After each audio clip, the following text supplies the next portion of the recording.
My deepest mission was always to think about beautiful questions.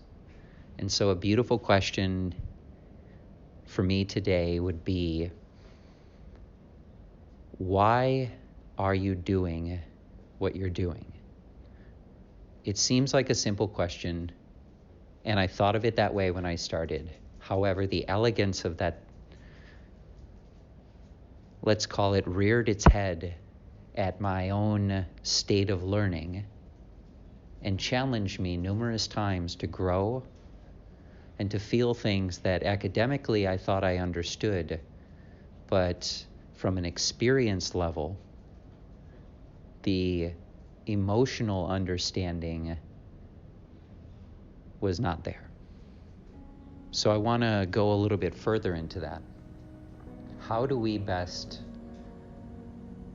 prepare ourselves to be the person that we are in the mirror every day when we sell what we do or ourselves or anything along those lines? How can we best prepare that? That's a really interesting thought.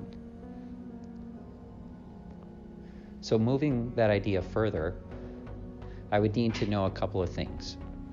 I would need to know, well, what are my core values, right? Why do I do what I do?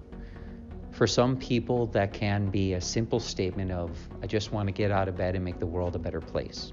Or I want to make it possible for people to have the opportunity to find the right people, the right wisdom and resources for them and their ideas in a lifetime. That was one of my beautiful questions. That was sort of why I got out of bed.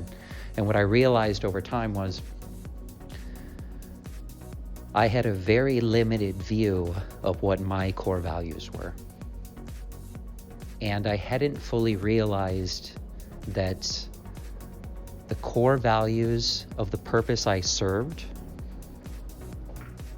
were just as equally unknown to me. However, it felt more right than it ever had been, like true love or obsession.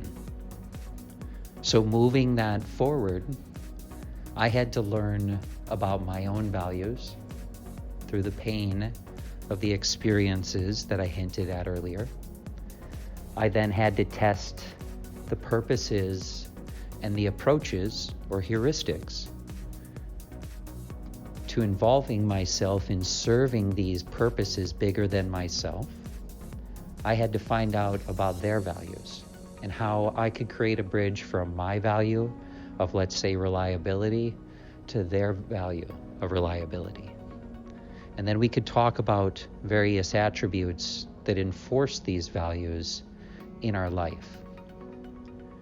This is a really interesting subject, one that has allowed me to come closer to the idea of converging my values and the values of the purpose that I serve. To give some context, as I sort of ramp down the thought here, is that for me, beautiful questions are why I get out of bed. And to enhance the beauty of those questions, or to learn that there is one out there that I hadn't considered, or to always be pushing the boundary of my own understanding. Not in a sense of control, in a sense of knowing how to balance. So that's a really interesting thing. Knowing how to balance your adventure and learning, knowing how to balance your values and the values of the organization that you have, because I will note that there are a lot of people out there that feel like they are not in an industry that meets their own values. That's a very interesting place to be that I can relate to when I was in trading. I dropped everything I did, everything I was doing at the time, and I realigned what I was applying that to. I kept finding things that made me happier and happier until I found that point of love at first sight. And that's a really interesting statement that I'll close with. It's when you can really love yourself that you can identify with things in the external world. And from there, you'll be able to form a deep sense of ownership in the things that you align with. The ability to see yourself in the things that you serve. Thank you for your time today.